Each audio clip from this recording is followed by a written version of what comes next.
dari suatu penelitian di center ya, di center di Eropa, di Eropa ada salahnya. Itu Siti itu kira-kira sekitar 25% dari berita yang dikategorisasi. 11% yang dilakukan PCR, 40% di Cambridge, sedangkan medical 49%.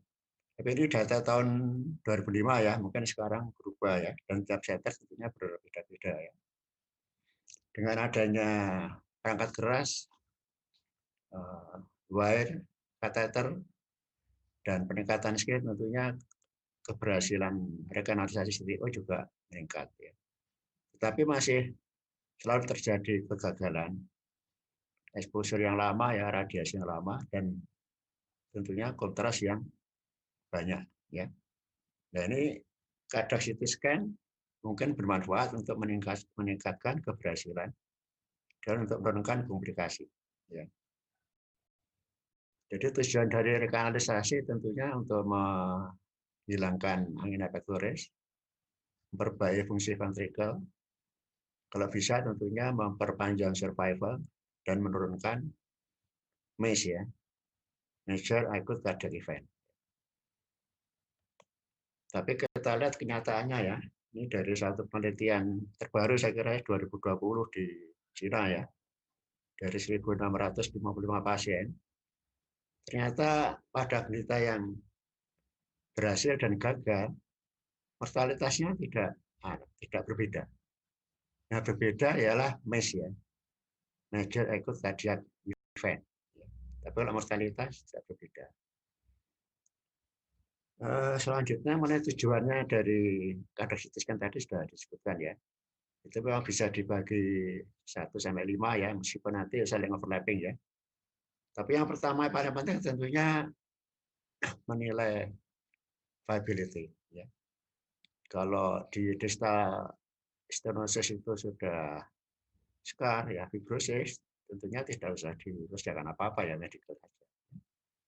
Ini hanya beberapa contoh aja ya. Jadi dengan CT scan itu kita juga bisa melihat fibrosis ya. Jadi salah satu sifat dari kontrasidium yaitu pada saat lead lambat ya, itu masuk kembali ke daerah yang nekrosis atau fibrosis. Ya, pada gambar ini terlihat pada daerah lateral ya ada fibrosis. Jadi biasanya setelah di scan, komplit lagi di scan ulang ya tanpa kontrasi. Tapi tentunya MRI lebih bagus ya. Ini bisa kita lihat ya. Ini MRI, ini CT scan. Jadi MRI lebih bagus, lebih jelas. Ya. Mungkin dengan alat yang baru, mungkin 10 tahun ke depan barangkali bisa menyamai MRI. Dan ternyata KV itu juga berpengaruh ya. Ini KV 70 ya. Kalau KV dikurangi jadi 40 malah lebih jelas gambar. Kemudian yang penting tentunya untuk bisa memperkirakan ya tingkat kesukaran dari PCA ya dan prediksi dari keberhasilan. Biasanya untuk mempermudah dipakai skor. Skor itu banyak sekali ya. Tapi di sini tentu tidak akan saya bahas semua ya. Mungkin salah satu saja ya. Jadi kita lihat ini ada 8 skor ya. 1, 2, 3. Ya 8, mungkin 9 ada skor baru ya. Jadi saya bahas yang sering dikerjakan ya. Yaitu GCTO score ya. Japan Chronic Total Occlusion Score. Di sini dinilai 5 ya. Jadi pernah kegagalan ya, previous violation itu pernah dikerjakan tapi gagal. Itu skornya 1. Blunt stump ya, dan stump ditumpul ya. Itu adanya tunggulnya itu tumpul ya. Kalau taper skornya 0 ya. Kalau stepper tentunya lebih mudah mencari ini ya, mencari lain stepper tentunya ya. Stepper mana stepper? Ya.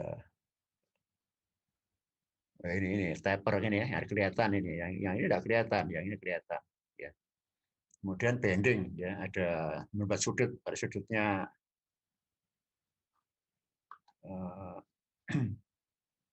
kurang 45 derajat, tentunya sulit ya. Kemudian ada kalsifikasi, ada kalsifikasinya juga sulit.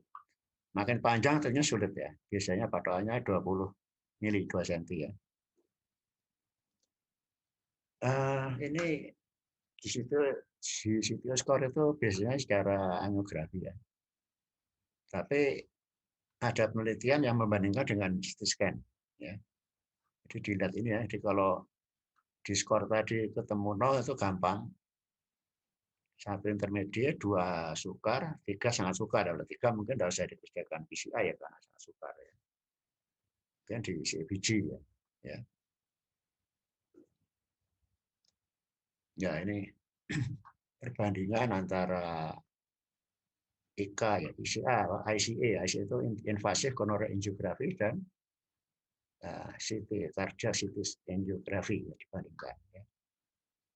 Ini pada yang atas itu CT scan ya, mana dua cara ya, ada yang apa namanya MPR sama MPI. Ya. Di sini jelas ini ya bisa diukur panjangnya ya. Pada CT scan agak susah ya. Pada kasus ini nilainya 1 ya, jadi bisa dilihat di sini ya. Tidak pernah dikerjakan sebelumnya ya, ini no retrialation, ini 0. Kemudian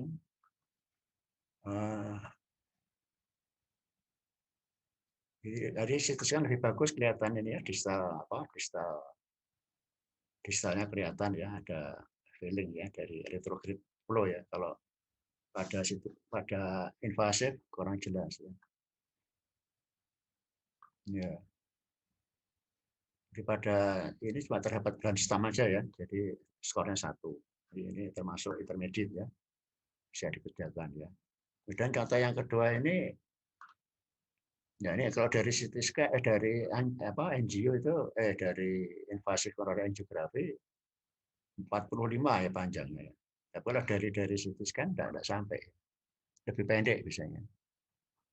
Tapi kalsiumnya ini banyak ya, di skornya totalnya 2. Jadi termasuk yang sulit ya. Kalau ini sudah ahli barangkali bisa dicoba ya, tapi kalau masih belajar ya jangan dicoba-coba ya, dikirim aja ya. Dan ternyata sudah dibuktikan dari penelitian ini GCTO score secara invasif itu sama, tidak berbeda dengan secara CT scan. Ya. Kemudian ada skor yang baru ya, skor yang baru. Namanya CTO ABCDE score. Ya. Sebenarnya di sini ya hampir sama ya, jadi stamnya, tapi ini dibalik ya. Kalau pada GCTO skor tadi, kalau makin tinggi skornya makin jelek, di sini makin tinggi skornya makin bagus ya. Jadi kalau ada step per stam tadi kan, kalau GCTO skor kan 0 ya, di sini malah 3. Jadi kalau ada sudut tadi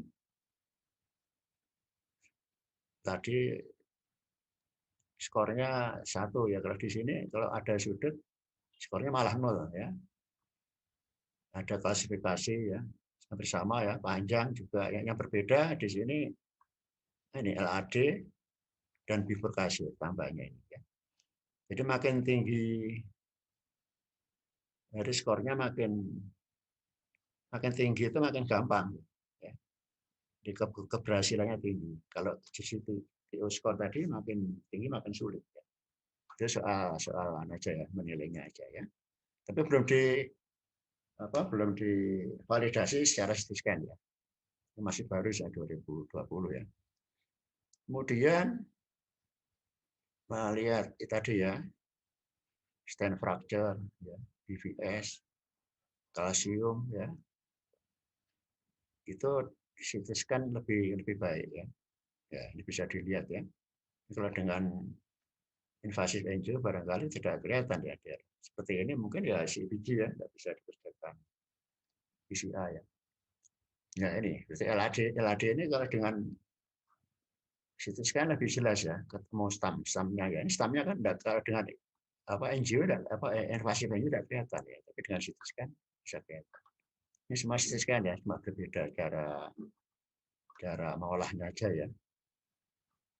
Jadi kalau dengan ini tuh kita bisa lihat ini lumen ya, tapi juga melihat kalsium. Kalau kalsiumnya banyak, lumennya tidak kelihatan. Tapi kita bisa melihat trackingnya itu ya, trackingnya pembuluh darah.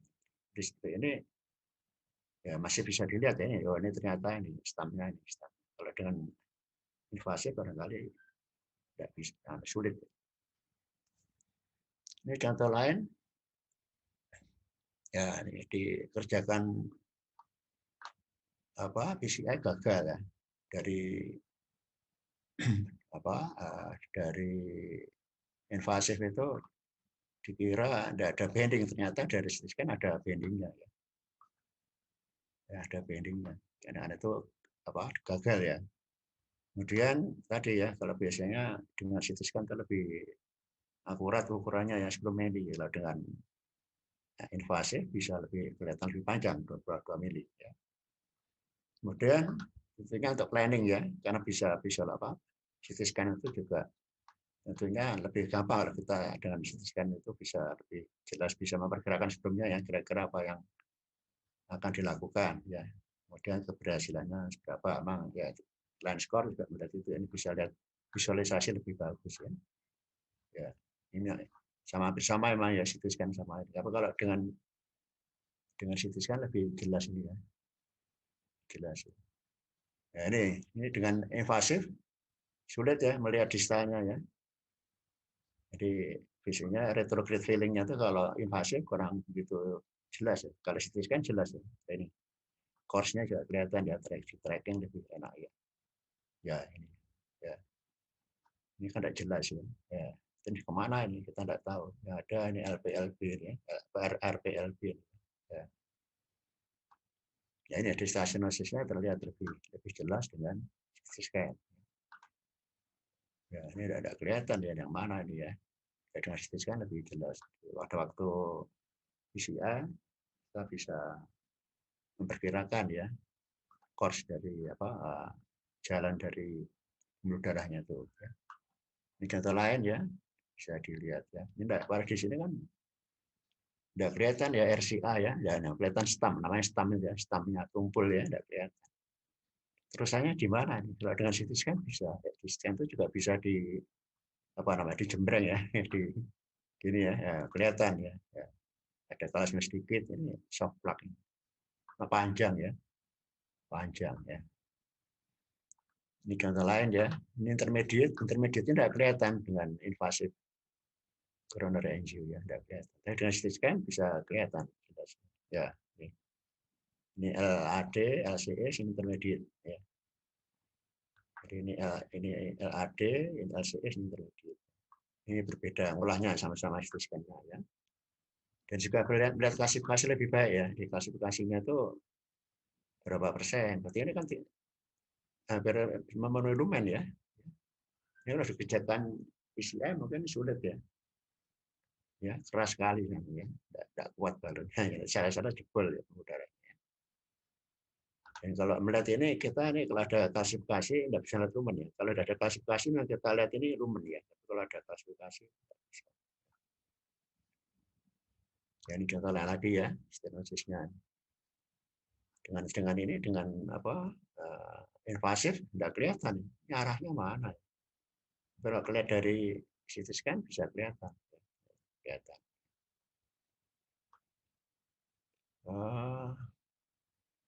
Yang terakhir ini ya ini ya. Jadi ini juga sebenarnya bersama dengan planning ya, ini prosedur guidance ya. Jadi yang terakhir itu bisa difusi ya istilahnya. Jadi gambar CT scan itu digabungkan dengan fluoroskopi waktu invasif coronary angiography tadi ya. Jadi kita bisa tahu ya arah-arahnya pembuluh darahnya ini bisa tahu. Ini salah masuk Wanda ya, kadang-kadang kan salah masuk ya. Kalau salah masuk kan nanti kan bisa diseksi ya. Bisa diseksi bahaya nanti ya. Jadi gambar MRI, gambar CT scan itu bisa diintegrasi, difusikan ya. Dan yang baru itu juga pakai komputer yang wearable itu bisa dipakai ya, bisa digerak-gerakkan seperti sekarang pakai ini komputer yang di tangan itu ya, jam itu ya, itu juga namanya wearable ya, bisa dipindah-pindah dengan gampang sekali ya. Mungkin kita belum disediakan. Ini juga contoh ya, pertama ini gagal ya, ternyata stenosisnya itu antara dua klasifikasi ya. Jadi ada klasifikasi. Ini gambar CT scan ya, ini sudah diintegrasi gambarnya ya. Ada klasifikasi dan stenosis antara dua klasifikasi. Pertama gagal karena balonnya tempatnya di klasifikasi sini. Setelah diteruskan itu ya di advance ya. Nah, di sini baru berhasil itu ya. Jadi dengan integrasi ini ya, fusi image ini nanti lebih meningkatkan keberhasilannya ya. Ini juga contoh yang lain ya. Contoh yang lain. Difusi dari CT scan dan fluoroscopy image pada saat dikerjakan PCR. Ini saya bahas ya, salah satu skor yang lain ya. Saya bahas. Ini contohnya yang tidak kelihatan stamnya ya, di mana stamnya tidak kelihatan. Dengan CT scan masih bisa melihat ya stamnya. Bisa melihat dan course-nya ya bisa di tracking ya arahnya tadi ya. Ya. Setelah di PCR berhasil ya. Ya. Dan juga dengan CT scan kita bisa melihat kolateral lebih bagus ya. Terutama kalau kita akan mengerjakan retrograde ya. Retrograde PCR ya. Ya, kalau ada kolateralnya lebih jelas ya. Anterograde yang dari sini ya.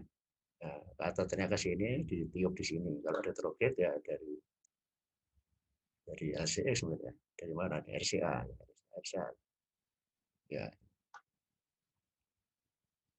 Ini kan septal nih ya. Septal. LAD ini septal ya. Septal ini PDA sebenarnya. Ada kolateral anastomosis ya. Ya nih, itu retrograde PCA ya. Ini berhasil di PCA dengan bagus ya. Ya, saya kira sudah selesai ya sebagai ringkasan. Rekanalisasi ternyata tidak punya efek terhadap mortalitas. Tapi dia menurunkan MACE ya, Major Acute Cardiac Event. Ya. Seperti penyakit jantung koroner yang lain ya, nomor satu tentunya kita harus menilai viability. Kalau sudah area atrisnya atau fibrosis semua ya tidak perlu. Ya, tapi kalau area atrisnya itu tidak semua fibrosis ya masih bisa dikerjakan ya. Area-area yang hibernating ya itu bisa ya. Prediksinya ini ya tentunya banyak ya tadi ya. Lihat stamnya ya, kalau bulan ya lebih tumpul lebih sulit. Kalau taper kita bisa lihat arahnya kemana. Klasifikasi berat ya, bending lebih dari 45 ya tadi ya, nekuk tadi ya. Ada oklusi multiple ya, makin panjang tentunya juga sulit ya. Kalau pernah dicoba tentunya berarti sulit ya. Duration. Oh ini lang stenosis ya ini. Salah ketik. Lang stenosis ada negatif remodeling.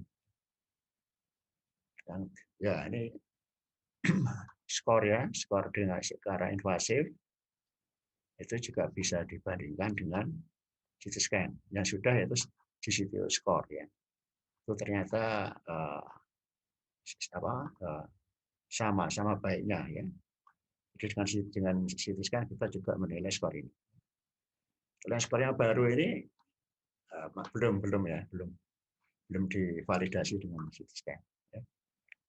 Dan CT scan bisa menuntun untuk PCI yang lebih baik ya. Karena tadi ya bisa melihat stem lebih baik ya, retrograde feeling-nya juga bisa lebih baik ya, menilai plaknya juga lebih baik ya, dan yang terakhir itu bisa difusikan ya antara CT scan, MRI dan fluoroskopi waktu PCR itu bisa dilihat ya. Terima kasih. Waalaikumsalam warahmatullahi wabarakatuh.